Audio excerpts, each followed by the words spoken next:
this video, we will discuss and revise the chapter 5th of class 11th physics, that is laws of motion. So around हमारा 6 to 8 marks का examination में chapter आता है. So इस chapter से जो हमारे डेरिवेशंस है वो बहुत ज़्यादा इंपॉर्टेंट है, जो कि हमारे मेनली टॉपिक से आते हैं, जैसे कि rocket propulsion, bending of cyclist, banking of road, vertical circle, और जो हमारे न्यूटन्स लॉज ऑफ मोशन है उनकी जो एप्लीकेशंस है वो इस चैप्टर के लिए हमारे मतलब बहुत ज़्यादा इंपॉर्टेंट है. और जो हमारे conceptual question, numerical type question आते हैं इस चैप्टर से, वो आते हैं हमारे टॉपिक्स जैसे फ्रिक्शन टॉपिक, और जो हमारा इनर्शिया है, और जो न्यूटन्स लॉज ऑफ मोशन है वहाँ से हमारी डेफिनेशंस, कंसेप्चुअल क्वेश्चंस और जो हमारे न्यूमेरिकल्स हैं वो हमारे मेनली आते हैं. सो ये वीडियो बहुत ज़्यादा हेल्पफुल होने वाली है, क्योंकि इस वीडियो में हम इस चैप्टर के सभी टॉपिक्स को अच्छे से रिवाइज करने वाले हैं. So let start the revision.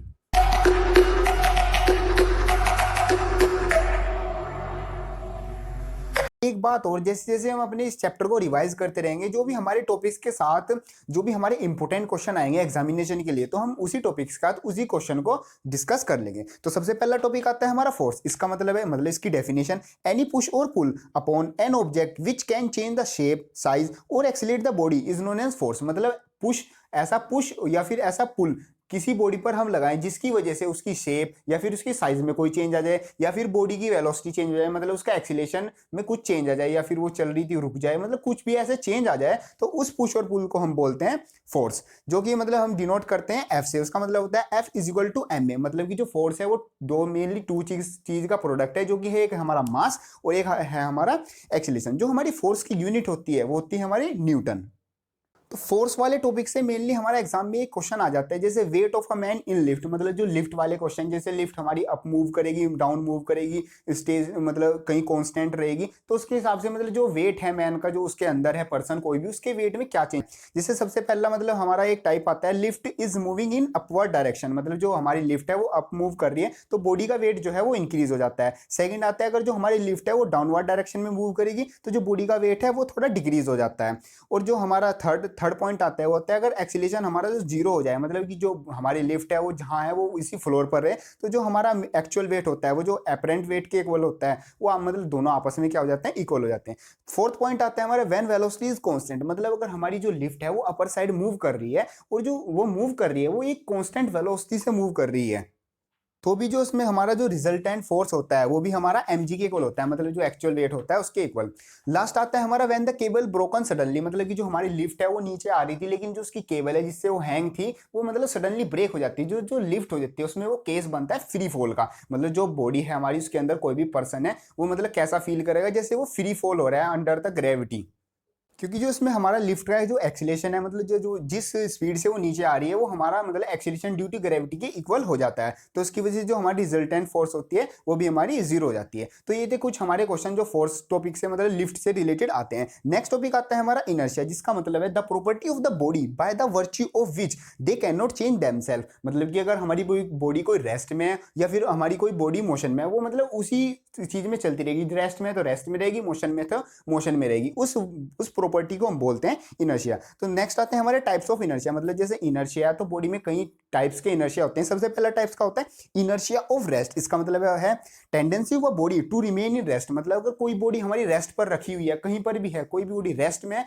तो हमेशा रेस्ट में रहेगी. कब तक? जब तक हम उस पर कोई एक्सटर्नल फोर्स, मिनिमम जितना उसको रिक्वायर है, मिनिमम एक्सटर्नल फोर्स ना लगाएं, तब तक वो बॉडी हमारी किस में रहेगी, रेस्ट में. किस प्रॉपर्टी की वजह से? जो उसमें इनर्शिया ऑफ रेस्ट की प्रॉपर्टी है उस वजह से. सेकंड टाइप आता है हमारा इनर्शिया ऑफ मोशन. इसका मतलब है tendency of a body to remain in motion. मतलब कि कोई body straight line uniform motion में चल रही है, जब तक उस पर कोई एक्सटर्नल फोर्स नहीं लगेगा, या तो फ्रिक्शन टाइप या फिर कुछ भी ब्रेक मतलब कुछ ऐसी चीज नहीं लगेगी जिसका उसका अपोज हो मोशन का, तो बॉडी हमारा मूव करती रहेगी. थर्ड टाइप ऑफ इनर्शिया आता है इनर्शिया ऑफ डायरेक्शन. मतलब कि inability to change the direction of motion by itself. मतलब अगर बॉडी कोई हमारी स्ट्रेट चल रही है या फिर बॉडी कोई राउंड सर्कल में घूम रही है, तो वो ऐसे ही चलती रहेगी जब तक हम कोई एक्सटर्नल फोर्स ना लगाएं. वो ऐसे चलती रहेगी, क्योंकि उसमें एक प्रॉपर्टी है जिसको हम बोलते हैं इनर्शिया. सो जो नेक्स्ट टॉपिक आता है वो आता है हमारा लीनियर मोमेंटम. इसका मतलब है, सिंपली इसकी जो डेफिनेशन है वो है, product of mass and velocity is known as linear momentum, means P is equal to mv. और ये जो हमारी जो मोमेंटम होती है ये एक वेक्टर क्वांटिटी होती है, और जो उसकी यूनिट होती है वो होती है हमारी किलोग्राम मीटर पर सेकेंड. और उसका जो डायमेंशन फॉर्मूला होता है वो होता है हमारा mlt-1. मेनली जो लीनियर मोमेंटम है उसकी डेफिनेशन तो हो गई हमारी ये product of mass and velocity, लेकिन इसका जो फिजिकल मीनिंग होता है वो होता है हमारा amount of motion in a moving body. मतलब हमारी कोई बॉडी है वो मूव मूव कर रही है, मोशन कर रही है, तो वो कितना अमाउंट ऑफ मोशन मूव कर रही है उसको हम बोलते हैं उसका मोमेंटम। नेक्स्ट आता है हमारा मोस्ट इंपोर्टेंट टॉपिक चैप्टर से, जहां से मतलब मेनली बहुत ज्यादा डेफिनेशंस, न्यूमेरिकल्स और डेरिवेशंस भी क्वेश्चन मतलब बहुत ज्यादा यहां से बनते हैं। ये है हमारा Newton's laws of motion.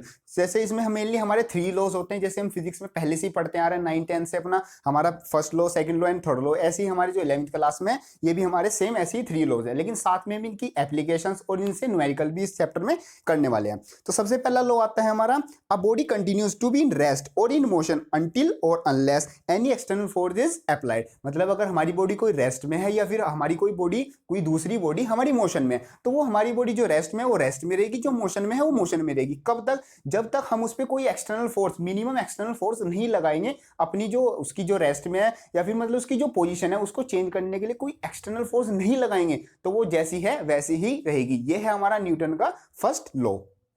Second law आता है हमारा, इसकी मतलब जो डेफिनेशन है, मतलब जो उसका स्टेटमेंट है वो है हमारा, rate of change of linear momentum is directly proportional to the external force applied. मतलब कि जैसे जैसे हमारा जो एक्सटर्नल फोर्स है वो चेंज होता रहेगा, बॉडी का जो हमारा मोमेंटम है वो भी हमारा चेंज होता रहेगा। मतलब कि जो हमारा एफ है वो is equal to dp upon dt। मतलब कि जैसे जैसे हमारा फोर्स में, एक्सटर्नल फोर्स में जो चेंज आता रहेगा, वैसे वैसे हमारा जो बॉडी का मोमेंटम है उसमें भी चेंज आएगा। थर्ड एंड लास्ट लॉ आता है हमारा, to every action there is a equal and opposite reaction. मतलब कि अगर हमारा कोई भी एक्शन होता है किसी भी बॉडी पर, किसी भी सरफेस पर या कहीं पर भी, किसी भी चीज पर कोई भी हमारा एक्शन होता है, तो हमेशा उसका एक अपोजिट एंड इक्वल, जितने फोर्स से हमने वो एक्शन किया है उसी फोर्स से एक उल्टा मतलब अपोजिट में रिएक्शन होता है। ये है हमारा न्यूटन का थर्ड लॉ। तो ये हमारे 3 लॉज हैं, मतलब न्यूटन्स लॉज ऑफ मोशन। इनसे जो हमारे मेनली एग्जाम में क्वेश्चन आते हैं वो आते हैं, सबसे पहले तो हमें एक मतलब क्वेश्चन आता है जैसे, show that Newton third law contains the second law. एक हमारा मेनली ये वाला एग्जाम में आ भी चुका है और ये वाला क्वेश्चन आता है। और सेकंड, जैसे हमारा सेकंड लॉ है मोमेंटम के लिए, उसमें भी एक क्वेश्चन आ जाता है, derivation of momentum from Newton third law. मतलब न्यूटन थर्ड लॉ के थ्रू हमें जो मोमेंटम है उसकी डेरिवेशन निकालनी है। और जो हमारा थर्ड लॉ है, every action have a equal and opposite reaction, उससे हमारा मतलब एक छोटा सा क्वेश्चन आ जाता है जो कि है रिकॉइल ऑफ गन। ये भी मतलब बहुत बार एग्जाम में पूछा जा चुका है। ये मतलब जो हमारे लॉज हैं उसकी एक एप्लीकेशन है, रिकॉइल ऑफ गन।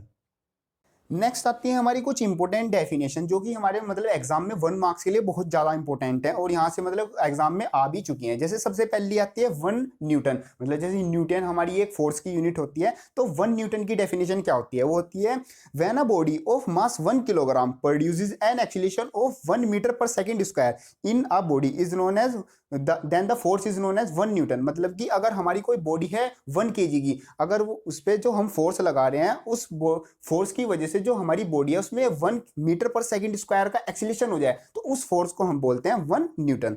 नेक्स्ट आती है 1 डाइन। जो डाइन होती है मतलब वो भी एक हमारी फोर्स की दूसरी यूनिट होती है, स्मॉलर यूनिट। उसका मतलब है when a body of mass 1 ग्राम, इसमें पहले था जो न्यूटन वाली थी उसमें किलोग्राम था, इसमें आता है हमारा gram. 1 gram produces an acceleration of 1 centimetre per second square in a body. मतलब कि हमारी कोई बॉडी है उस पर हमने कोई फोर्स लगाया, अगर वो जो बॉडी है वो 1 ग्राम की है और फोर्स लगाने से उसमें जो बॉडी में है 1 सेंटीमीटर पर square 1 centimetre per second square की एक्सीलरेशन हो जाए, तो उस फोर्स को हम बोलते हैं 1 डाइन।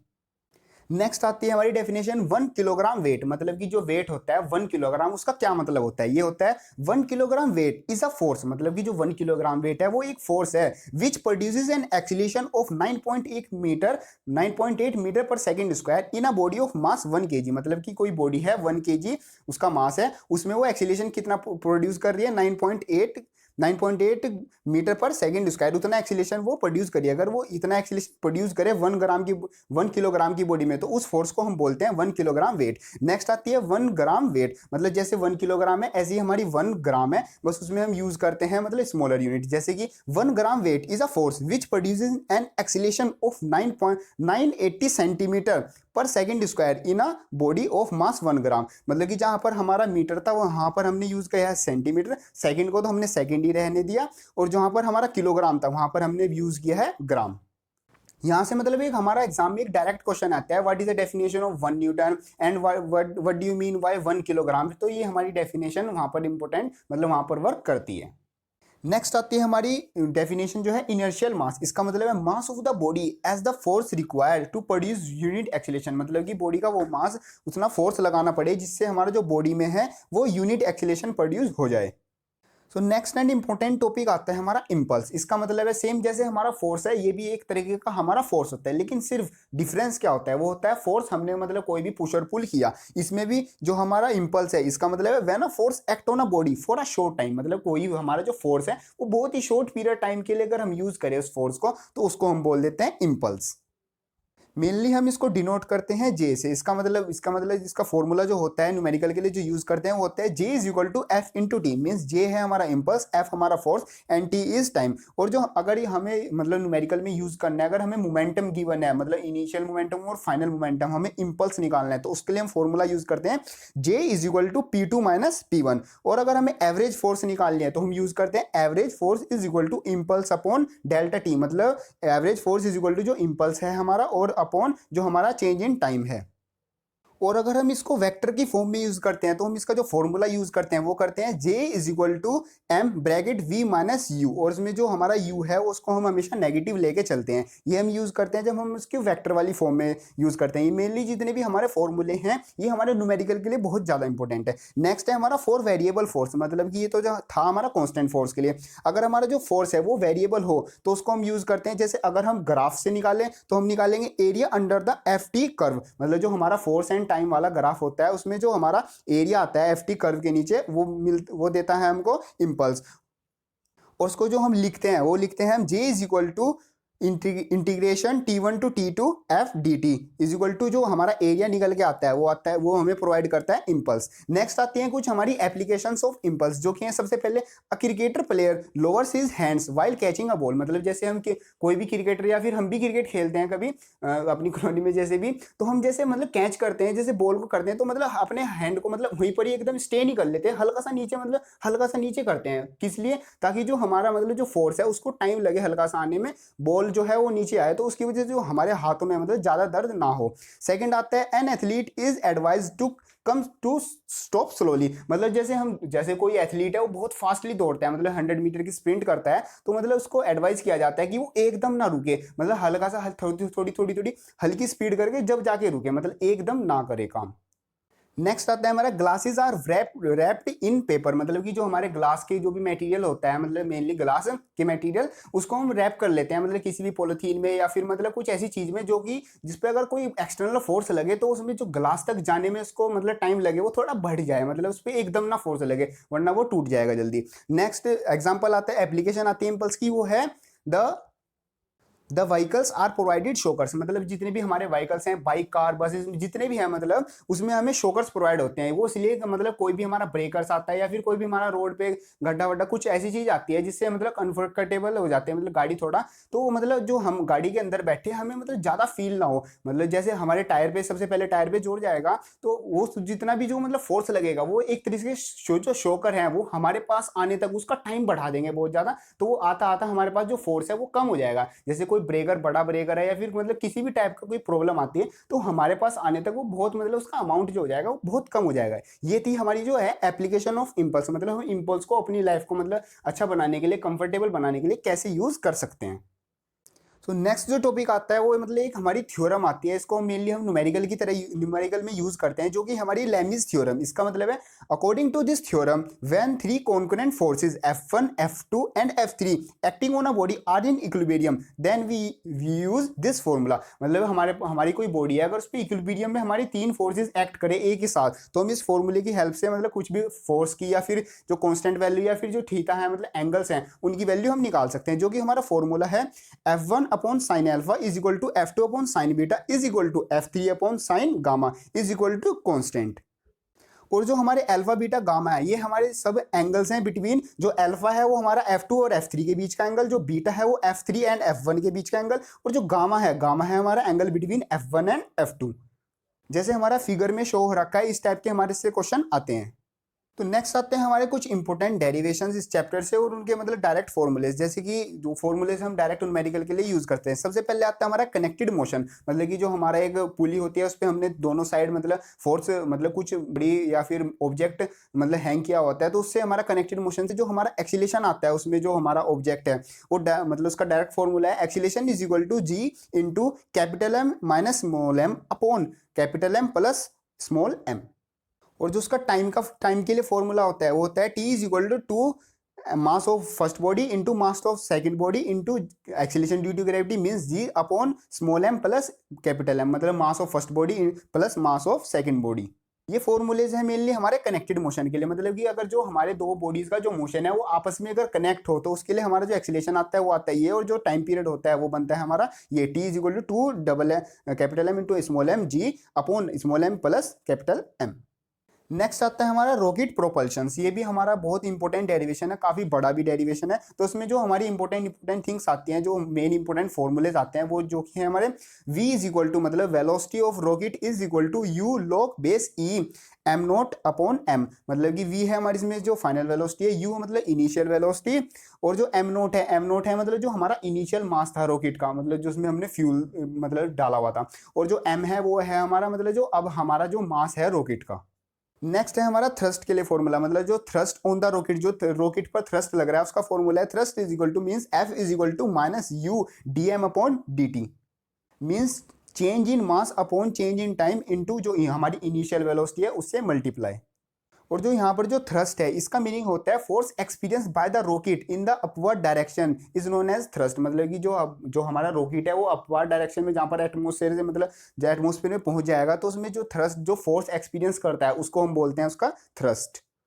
नेक्स्ट आती है हमारी बर्न आउट स्पीड। इसका मतलब है when the total fuel of the rocket is burn out then the speed obtained by the rocket is known as burn out speed. और ये जो इसकी वैल्यू होती है ये होती है हमारी VB is equal to V naught plus U log E M naught upon M C, मतलब कि एम सी होता है इसमें हमारा मास ऑफ कंटेनर और एम नोट होता है हमारा जो हमारा इनिशियल मास था, यू हमारा इनिशियल वेलोसिटी, और वी नोट जो हमारी फाइनल वेलोसिटी पहुंच जाती है, और वी भी हमारी जो है बर्न आउट स्पीड। नेक्स्ट आती है हमारी हॉर्स कार्ट प्रॉब्लम, मतलब ये भी एक तरह का हमारा डेरिवेशन होता है जिसमें जो एक्सीलेशन होता है, मतलब कोई भी हॉर्स है वो हम किसी कार्ट को खींचता है उसमें जो उसका जो एक्सीलेशन निकल के आता है वो आता है acceleration is equal to R cos theta minus F K upon small M plus capital M. इसमें जो आर कोस थीटा है वो है हमारा मतलब जो रिजल्टेंट फोर्स है, और एफ के मतलब जो फ्रिक्शन, और जो स्मॉल एम और कैपिटल एम है वो है हमारे mass of horse and mass of cart. So next and important topic आता है हमारा इस चैप्टर का जो कि है हमारा फ्रिक्शन। इस सबसे पहले फ्रिक्शन की डेफिनेशन देख लेते हैं, इसका मतलब समझ लेते हैं, जो कि है whenever a body moves और try to move over the surface of other than the surface acts like a opposite force and opposite the relative motion, मतलब कि हमारी कोई बॉडी है वो जब भी किसी सरफेस पर मूव करेगी तो जो वो हमारी सरफेस है वो एक तरह से अपोजिट फोर्स का मतलब उसका अपोजिशन करेगी उसके मोशन का, तो उस अपोजिशन को हम बोलते हैं फ्रिक्शन। जो फ्रिक्शन है वो भी एक तरीका हमारा फोर्स ही होता है, वो एक हमारा मतलब मेनली एक अपोजिंग फोर्स होता है जो कि हमारा जो बॉडी का मोशन है उसका अपोज करता है। नेक्स्ट आते हैं हमारे टाइप्स ऑफ फ्रिक्शन। मेनली हमारे 3 टाइप्स के फ्रिक्शन होते हैं, जैसे सबसे पहले आता है static friction, second is limiting friction and third आता है हमारा काइनेटिक फ्रिक्शन। सबसे पहले है हमारा स्टैटिक फ्रिक्शन। इसका मतलब है it is the friction that exist between two surfaces that are not moving relative to each other. It is the friction between stationary object, मतलब कि हमारी अगर कोई बॉडी है वो किसी सरफेस पर रखी हुई है या फिर वो किसी सरफेस पर लाई कर रही है, तो अगर जब तक वो मूव नहीं करेगी मतलब रेस्ट में रखी है तो हमारा कौन सा जो फ्रिक्शन है वो मतलब वहां पर हमारा जो जोन सा फ्रिक्शन वर्क करेगा उस फ्रिक्शन को हम बोलते हैं स्टैटिक फ्रिक्शन, मतलब कि जो टू नॉन मूविंग बॉडीज है उनके बीच में जो फ्रिक्शन होता है उसको हम बोलते हैं स्टैटिक फ्रिक्शन। नेक्स्ट आता है हमारा लिमिटिंग फ्रिक्शन। इसका मतलब है the maximum value of static friction is known as limiting friction, मतलब कि जो हमारी स्टैटिक फ्रिक्शन है उसकी जो मैक्सिमम वैल्यू होती है, कहाँ तक वो होल्ड कर सकती है, जो रेस्ट में है उसको कब तक रेस्ट में ही रहने दे सकती है, उसको हम बोलते हैं लिमिटिंग फ्रिक्शन। जैसे इसको हम मेनली ग्राफ से भी समझते हैं, जो हमारा जो फ्रिक्शन के लिए जो ग्राफ है ये भी हमारा बहुत ज़्यादा इंपॉर्टेंट है। एग्जामिनेशन पॉइंट ऑफ व्यू से तो और भी ज़्यादा है, क्योंकि एग्जाम में मेनली हर बार 90% तो चांसेस के होते हैं एग्जाम में आने के। सो जैसे हम देखते हैं यहाँ से ओ से लेके ए तक, तो हमारा जो है स्टैटिक फ्रिक्शन है, मतलब कि जो बॉडी है वो मतलब वहीं पर है, हम उस पर फोर्स भी लगा रहे हैं लेकिन वो जैसी है वैसी है। लेकिन जो ए पॉइंट है, ए पॉइंट पर एक जाके पीक वैल्यू हो जाती है, फिर थोड़ा मतलब कम हो रहा है हमारा फ्रिक्शन। तो जो ए पॉइंट है वो है हमारा लिमिटिंग फ्रिक्शन वाला पॉइंट, मतलब कि वहां पर जो फ्रिक्शन की वैल्यू वो मैक्सिमम है। लेकिन जब वो मतलब नीचे आ रहा है, मतलब कि जो वहां पर जो हमारा फ्रिक्शन है वो एक तरह से टूट जाता है, मतलब कि जो हमारी एक्सटर्नल फोर्स है वो हमारी फ्रिक्शन से ज्यादा हो जाती है और जो हमारी बॉडी है वो हमारा मोशन करना स्टार्ट कर देती है। Next and last type of friction आता है हमारा थर्ड टाइप, जो कि है काइनेटिक, और या फिर उसका दूसरा नाम है डायनेमिक फ्रिक्शन। इसका मतलब है it comes to play if two bodies in contact are in relative motion, मतलब कि ऐसा फ्रिक्शन जब हमारी जो बॉडी है वो पहले जो रेस्ट में थी अब वो रेस्ट में नहीं है, वो मोशन कर रही है, मतलब उसका लिमिटिंग भी वो मोशन उसका स्टार्ट हो चुका है। जब अगर वो मोशन स्टार्ट कर दे तो हमारा जो जो फ्रिक्शन होता है वो जो वर्क करता है वो करता है हमारा डायनेमिक फ्रिक्शन, या फिर हमारा जो काइनेटिक फ्रिक्शन होता है वो वहां पर वर्क करता है। तो ये जो हमारा काइनेटिक फ्रिक्शन होता है ये हमारा मेनली टू टाइप्स का होता है। सबसे पहला होता है स्लाइडिंग फ्रिक्शन। इसका मतलब है when a solid body slide over the surface of another body, मतलब कि जैसे हमारा कोई बॉक्स है, हम उसको किसी सरफेस पर स्लाइड करते हैं तो हमारा कौन सा फ्रिक्शन वर्क करता है, वो करता है हमारे पास स्लाइडिंग फ्रिक्शन। और सेकंड टाइप ऑफ फ्रिक्शन आता है वो आता है रोलिंग फ्रिक्शन। ये दोनों हमारे जो पार्ट है ये काइनेटिक फ्रिक्शन के पार्ट हैं। रोलिंग फ्रिक्शन का मतलब है when a body rolls over the surface of another body, मतलब हमारी कोई बॉडी है वो अगर किसी सरफेस पर रोल करे, मतलब स्लाइडिंग होना और रोल होना दोनों अलग अलग चीजें हैं। स्लाइडिंग अगर स्लाइड करेगी तो कौन सा फ्रिक्शन काम करेगा, स्लाइडिंग फ्रिक्शन। अगर हमारी कोई बॉडी है रोल करे, जैसे मेनली सर्कुलर जो टायर्स वायर्स होते हैं वो अगर रोल करें तो कौन सा जो फ्रिक्शन है वो वर्क करेगा, वो करता है रोलिंग काइनेटिक फ्रिक्शन। अब जो ये हमारे दोनों तीनों तीनों टाइप के जो फ्रिक्शन है एक बार हम ग्राफ में भी देख लेते हैं, इंपॉर्टेंट है ग्राफ। जैसे हमारा जो ग्राफ है वो फ्रिक्शन और फोर्स अप्लाइड, जो एक्सटर्नल फोर्स अप्लाई कर रहे हैं उनके बीच का ग्राफ है। जो हमारा ओ से लेके एक तक पॉइंट है वहां पर जो हमारा फ्रिक्शन वर्क कर रहा है वो हमारा स्टैटिक फ्रिक्शन है, मतलब कि जो दोनों बॉडी है वो कोई भी मोशन नहीं कर रही है। फिर जो हमारा पॉइंट ए है, मतलब वहां पर आता है हमारा लिमिटिंग फ्रिक्शन, मतलब कि एक मैक्सिमम वैल्यू है जहां तक हमारा जो फ्रिक्शन है वो वर्क कर रहा है। उसके बाद जो हमारा एक्सटर्नल फोर्स लगेगा वो उसकी वजह से जो बॉडी है वो मूव करेगी। और जो हमारा बी से लेके सी तक का पॉइंट आता है वो है हमारा काइनेटिक फ्रिक्शन। इस पॉइंट पर आकर हमारी जो बॉडी है वो मूव करने लग गई है, मतलब वो मोशन में आ गई है। तो मोशन के आने के बाद जो हमारा जो फ्रिक्शन होता है वो वर्क करता है, वो होता है हमारा काइनेटिक फ्रिक्शन, जो कि मेनली हमारा टू टाइप्स का होता है। First is sliding and second is rolling. अगर बॉडी स्लाइड करेगी तो स्लाइडिंग फ्रिक्शन, अगर बॉडी जो है रोल करेगी किसी सरफेस पर तो हमारा रोलिंग फ्रिक्शन।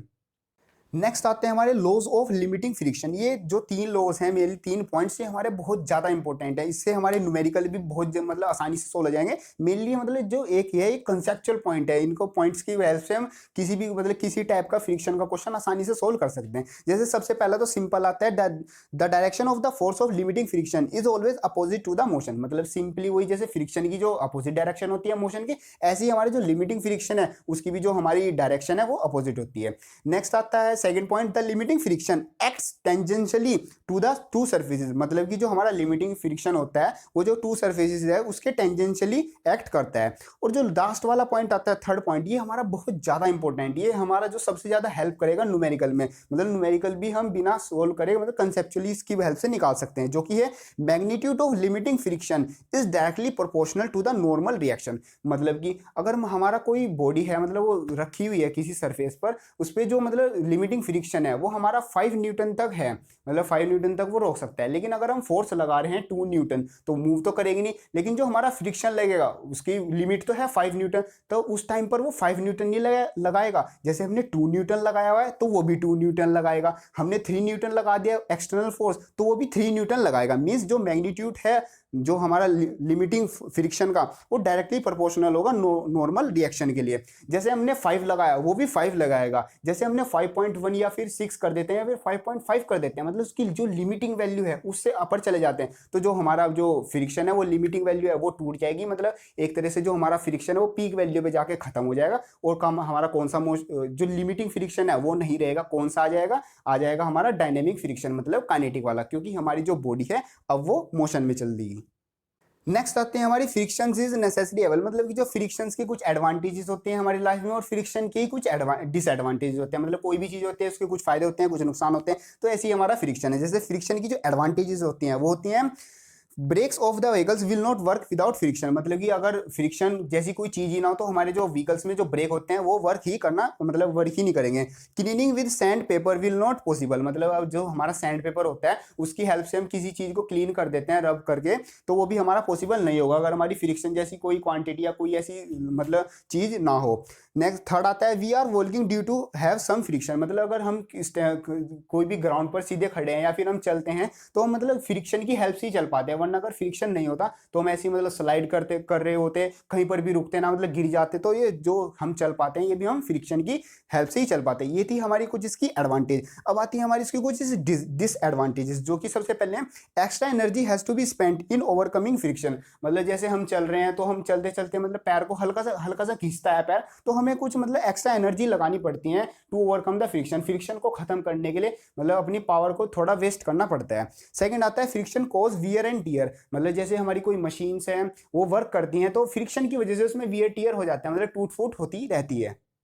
नेक्स्ट आता है हमारा फ्रिक्शन डैमेज द मशीनरी, मतलब कि वही जैसे हमारी कोई मशीन वर्क करती है उसमें वियर टियर होता रहता है, टूटती फूटती रहती है, तो ऐसी ही वो मतलब मशीनरी में डैमेज करती है। जैसे हमारे ब्रेक्स इन व्हीकल्स थे तो वो तो वहाँ पर एक मतलब एडवांटेज का काम कर रहे थे, लेकिन जैसे जैसे हम ब्रेक्स को यूज करते हैं धीरे धीरे कुछ टाइम बाद जो ब्रेक्स होते हैं वही मतलब मेनली हमारे एक तरह से पूरी तरह घिस जाते हैं, तो वो मतलब एक तरह से डैमेज हो जाता है मशीनरी में।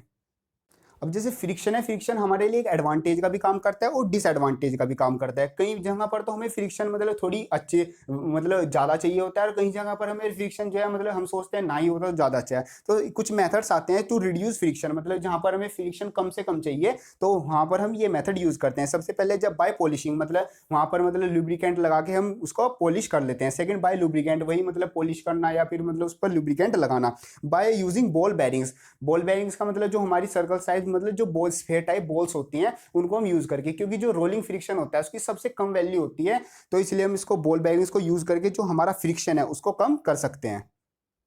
नेक्स्ट आते हैं कुछ मेथड्स ऑफ इंक्रीज, मतलब जहां पर हम चाहते हैं जो हमारा फ्रिक्शन है वो मतलब थोड़ा इंक्रीज हो जाए, उसकी हेल्प से हम कुछ वैल्यूबल वर्क कर सकें, तो उसके जो मेथड्स हैं वो आते हैं। First is we throw some sand on the slippery ground, मतलब अगर कोई स्लिपरी ग्राउंड है तो वहां पर हम कुछ ऐसा मतलब सैंड या फिर कुछ ऐसी चीज डाल देते हैं ताकि वहां पर थोड़ा रफ एरिया बन जाए, ताकि मतलब जो फ्रिक्शन है उसकी वैल्यू बढ़ जाए और कोई स्लिप ना करे। नेक्स्ट आता है tyres are made by the proper threading, मतलब कि जो टायर्स होते हैं मतलब एक तरह से चिकने चिकने टाइप नहीं बनाए जाते ताकि जो रोड पे फिसले, वो थोड़े मतलब थ्रेड टाइप बनाए जाते हैं, उनमें मतलब लाइनिंग वाइनिंग होती है, थोड़ी डिजाइनिंग टाइप भी, और मतलब थोड़ी लाइनिंग होती है ताकि वो जो रोड पर ग्रिप बनी रहे, उनकी बहुत इंपॉर्टेंट मतलब जो ग्रिप है वो बनी रहे, ताकि वो मतलब कोई एक्सीडेंट ना हो, ज़्यादा एक्सीडेंट ना हो। इसकी वजह से हम जो वहाँ पर फ्रिक्शन की वैल्यू है वो बढ़ा देते हैं by the help of threading. Next आते हैं जो हमारे जो फ्रिक्शंस हैं उसमें जो न्यूमेरिकल आते हैं उनके लिए कुछ इंपॉर्टेंट फॉर्मूले, जैसे कि F net is equal to M A, मतलब कि जो हमारा फोर्स नेट होता है एक तरह से फ्रिक्शन वाला नेट, वो होता है हमारा force is equal to M a, वो तो हमें पहले ही पता है वही होता है F is equal to M a. Next आता है इसमें एफ मैक्सिमम, मतलब जो फ्रिक्शन मैक्सिमम होता है वो होता है हमारा म्यू आर, इसमें जो म्यू है उसका मतलब है कोफिशिएंट ऑफ लिमिटिंग फ्रिक्शन, और जो आर है हमारा रिजल्टेंट जो हम फोर्स लगा रहे हैं। और जैसे हमने स्टार्टिंग में किया था F net is equal to M a, जो उसमें एफ नेट की वैल्यू होती है वो होती है हमारी F applied minus mu R is equal to M A, मतलब एफ नेट मतलब जो हमारा जो हम फोर्स लगा रहे हैं, एफ अप्लाइड मतलब जो जितना फोर्स हम अप्लाई कर रहे हैं, और म्यू आर मतलब जितना हमारा फ्रिक्शन लग रहा है, तो इनको माइनस करके जो हमारे पास वैल्यू आती है वो आती है हमारी नेट फोर्स की, मतलब जितना हमारा फोर्स यूजफुल है, मतलब जितना हमारा फोर्स बॉडी को मूव करा रहा है वो होता है हमारा एफ नेट। नेक्स्ट आता है हमारा angle of friction and angle of repose, इनकी जो दोनों डेरिवेशन है वो एग्जाम पॉइंट ऑफ व्यू से बहुत ज्यादा इंपॉर्टेंट है, काफी बार आ भी चुके हैं। जो एंगल ऑफ फ्रिक्शन होता है वो होता है हमारा टेन थीटा, और जो एंगल ऑफ रिपोज होता है वो भी होता है हमारा टेन थीटा, मतलब जो angle of friction and angle of repose होता है वो दोनों एक ही, मतलब टेन थीटा दोनों सेम होते हैं। नेक्स्ट एक इंपॉर्टेंट चीज आती है वो क्या आती है, जैसे work done in moving a body up and incline plane, मतलब हमारे पास कोई इनक्लाइन प्लेन है तो हमें कितना वर्क करना पड़ेगा तो उसको बॉडी को अपर ले जाने के लिए, तो वर्क आता है W is equal to m g s bracket sine theta plus mu cos theta.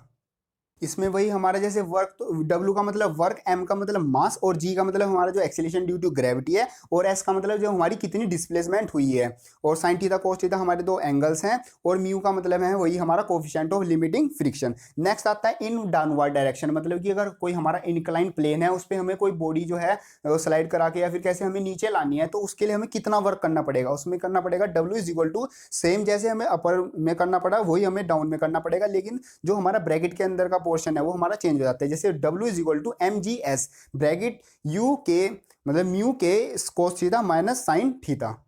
जैसे अगर हम अपवार्ड अपवार्ड जाएं तो हमारा जो साइन थीटा है वो पॉजिटिव का होता है, और अगर हम डाउनवर्ड आए तो हमारा जो साइन थीटा होता है वो नेगेटिव का हो जाता है। सिर्फ इतना ही इसमें डिफरेंस है, ये हमको मतलब हेल्प करता है याद रखने में, अगर न्यूमेरिकल में कभी यार यूज करना पड़ जाए तो हम इसको सिंपली याद रखेंगे। नेक्स्ट आता है acceleration in a block place in a incline plane, मतलब कि हमारा कोई ब्लॉक है हमने उसके इनक्लाइन प्लेन पर रखा हुआ है तो उसमें कितना एक्सीलरेशन होता है, उसकी वैल्यू होता है A is equal to G bracket sine theta minus mu cos theta.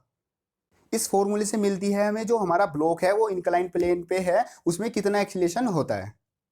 Next आता है हमारा सेंटीपिटल फोर्स, ये तो हमने जो लास्ट चैप्टर किया था, हमारा जो चैप्टर 4 था मोशन इन अ प्लेन, उसमें भी आया था। इसका मतलब है it is a force required to move body uniformly in a circles, मतलब कि हमारा एक ऐसा फोर्स होता है जिसकी हेल्प से हम जो हमारी बॉडी है वो हम सर्कुलर मोशन में आसानी से मूव करा सकते हैं। This force acts along the radius and towards the centre of the circle, मतलब ये जो हमारा फोर्स है ये हमारा अलोंग द रेडियस वर्क करता है और towards the centre of circle, जिसका जो फॉर्मूला होता है force is equal to mv square upon r, मतलब इस फोर्स को हम बोलते हैं सेंटीपिटल फोर्स।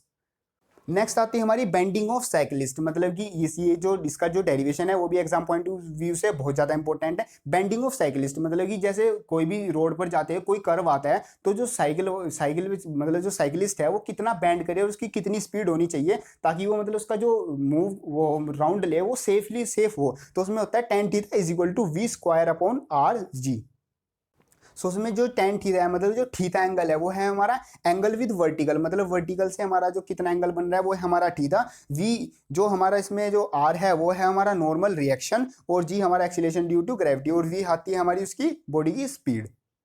नेक्स्ट एक इंपॉर्टेंट नोट आता है जो कि बेंडिंग ऑफ साइकिलिस्ट से रिलेटेड है, जो कि है when the cyclist turn a curved path it bends little from the vertical for the safe turn, मतलब कि जो जैसे साइकिल सीधी मतलब स्ट्रेट लाइन में जा रही है, कोई भी साइकिलिस्ट लेके जा रहा है तो वो हल्का सा जैसे वर्टिकल लाइन है स्ट्रेट लाइन उससे हल्का सा बेंट होता है जो हमारा जो कर्व होता है उसकी साइड, ताकि उसका जो टर्न हो वो सेफ हो जाए। नेक्स्ट एंड इंपॉर्टेंट टॉपिक आता है हमारा बैंकिंग रोड, इसका भी जो बैंकिंग ऑफ रोड इसका भी जो डेरिवेशन है वो भी इंपॉर्टेंट है, उससे जो न्यूमेरिकल है वो भी हमारा इंपॉर्टेंट है। पहले इसको हम समझ लेते हैं। इसका मतलब है, इसका सबसे पहले है the coefficient of friction changes with condition, मतलब जो हमारा फ्रिक्शन है हमें पता है कंडीशन के हिसाब से चेंज होता रहता है। अगर हम जो हमारा सरफेस है उसको स्लिपरी कर दे तो हमारा फ्रिक्शन बहुत कम हो जाता है, अगर हम उसको ज़्यादा रफ कर दे रफ टफ बना दे तो हमारा जो फ्रिक्शन है वो ज़्यादा हो जाता है। तो so to provide the centripetal force we raise the outer edge of the road above the inner one, तो हम जो हमारी फ्रिक्शन की जो वैल्यू है उसको एक तरीके से कांस्टेंट रखने के लिए, मतलब जो सेंटीपिटल फोर्स प्रोवाइड हो रहा है किसी रोड पर उसको एक कांस्टेंट वैल्यू रखने के लिए, ताकि हमारे जो व्हीकल है उसको डैमेज है वो कम से कम हो, उसके लिए हम जो रोड की आउटर एज होती है हम उसको थोड़ा सा मतलब रेज कर देते हैं अब in comparison to inner one, मतलब जो आउटर एज है उसको हल्का सा ऊपर कर देते हैं इनर वन के कंपैरिजन में, so that one component of the normal reaction provide the centripetal force, this is called banking of road, मतलब कि अगर हम उसको हल्का सा ऊपर कर देते हैं इनर वन की साइड से तो हमारा जो नॉर्मल रिएक्शन का एक कंपोनेंट होता है वो हमारा हमें सेंटीपिटल फोर्स प्रोवाइड करता है, जिसकी हेल्प से जो हमारे जो व्हीकल्स चल रहे हैं रोड पे वो सेफली मतलब मूव कर सकते हैं, मतलब उसमें ज़्यादा वियर टियर मतलब जो वियर टियर जो डैमेज होता है मशीनरी में वो बहुत ज़्यादा कम हो जाता है। तो सबसे पहला फॉर्मूला आता है हमारा हाइट के लिए, मतलब कि जो आउटर एज है वो कितनी हाइट पर इंक्रीज करनी है, वो करनी है h is equal to v square b upon r g. इसमें जो h है h का मतलब हाइट, और जो v है वो मतलब स्पीड, और जो b है मतलब जो हमारी रोड है उसकी ब्रेथ, एंड जो r है वो हमारा नॉर्मल रिएक्शन, और जो g है g का मतलब एक्सीलरेशन ड्यू टू ग्रेविटी। इसकी हेल्प से हम निकाल लेते हैं जो हमारी आउटर एज है हम इसको कितना रेज करना है in comparison to inner one. Next formula आता है हमारा स्पीड के लिए, मतलब जो व्हीकल चल रहा है उसकी स्पीड निकालने के लिए, तो वो आता है v is equal to under root r g in bracket mu plus tan theta upon one minus mu tan theta. ये हमारा फॉर्मूला है मतलब रियल लाइफ के लिए, मतलब कि जहां पर हमारा जो फ्रिक्शन है वो नॉट इक्वल टू जीरो होता है। और एक नेक्स्ट फॉर्मूला आता है हमारा if there is no friction, मतलब जो म्यू की वैल्यू है वो अगर वो जीरो हो जाए तो फॉर्मूला आता है v is equal to under root r g tan theta. ये दोनों ही फॉर्मूले हमारे लिए न्यूमेरिकल के लिए बहुत ज्यादा इंपॉर्टेंट है। यहाँ से हमारा ये जो bending of cyclist, banking of road, दोनों डेरिवेशन है और इनसे छोटे छोटे न्यूमेरिकल वो भी हमारे बहुत ज्यादा इंपॉर्टेंट है। और जो बैंकिंग ऑफ रोड है उसकी जो डेफिनेशन है, मतलब जो ये स्टेटमेंट है, ये भी हमारी बहुत ज्यादा इंपॉर्टेंट है। और यस एग्जाम में मतलब कई बार एक क्वेश्चन है बहुत ज़्यादा बार रिपीट होता है, जो कि है pulling is easier than pushing. मतलब कि जो हमारा पुलिंग है वो ईजियर है पुशिंग से, हम इसको एक्सप्लेन करना होता है बाय डायग्राम बाय डेफिनेशन। मतलब ये टेस्ट में भी, स्कूल टेस्ट में भी और एग्जामिनेशन में भी हमारा काफ़ी बार पूछा जाता है।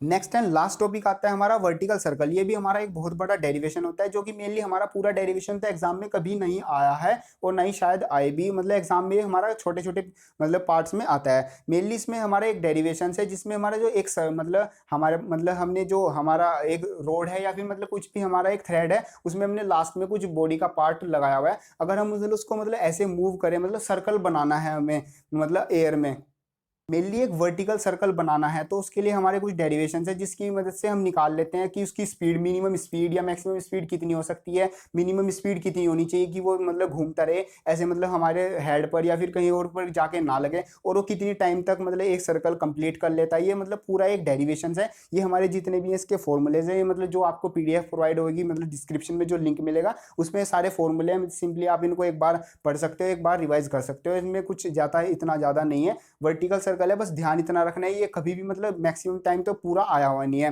बस इसमें से कभी कभी पूछ लेते हैं कि tension in the string at the lowest point कितनी है, एट हाईएस्ट पॉइंट कितनी है, और जो टेंशन इन अ स्ट्रिंग कितनी है, वेलोसिटी एट एनी पॉइंट का फॉर्मूला क्या है उसकी, मतलब उससे एक छोटा सा न्यूमेरिकल। सो मेनली हमारे इस चैप्टर से यही क्वेश्चन आते हैं। So this is the revision of chapter fifth, laws of motion. So अगर कोई भी क्वेश्चन है या फिर इसी चैप्टर में से या कोई और से भी चैप्टर में से आपका कोई टॉपिक्स में समझ में ना आया हो या फिर आपका ही कोई क्वेश्चन हो, तो आप उसको कमेंट करें या फिर इंस्टाग्राम पर मुझको कुछ DM कर सकते हैं कि आपकी कोई भी प्रॉब्लम है। और यस, अगर आपको लगता है कि वीडियो हेल्पफुल है तो प्लीज़ उसको लाइक ज़रूर करें। अगर आपको नहीं लगता कि वीडियो में मतलब कुछ इंप्रूवमेंट होना चाहिए तो आप उसको बताएं कि मतलब क्या इंप्रूवमेंट होना चाहिए। हम आपकी वेट करेंगे वैल्यूएबल फीडबैक की। So thank you and best of luck for your examination.